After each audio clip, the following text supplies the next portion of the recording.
সবাই বাংলা নববর্ষের শুভেচ্ছা জানিয়েছেন সবাইকে জাতীয় নারী ফুটবল দলের সদস্যরা। নববর্ষের উপলক্ষে আনন্দ শোভাযাত্রায় যোগ দেন ফুটবলাররা।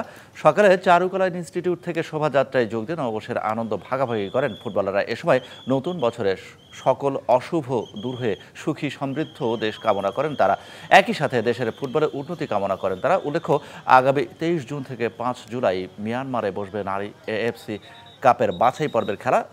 সেখানে সি গ্রুপে বাংলাদেশের প্রতিপক্ষ বাহরাইন, তুর্কমেনিস্তান ও স্বাগতিক মিয়ানমার, যেখানে কোয়ালিফাই করে মূল পর্বে খেলতে এরই মধ্যে প্রস্তুতি শুরু করেছে জাতীয় নারী ফুটবল দল।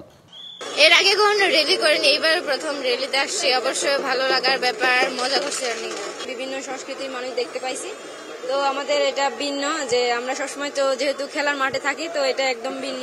তো অনেক ভালো লাগতেছে। সবাইকে নববর্ষের শুভেচ্ছা।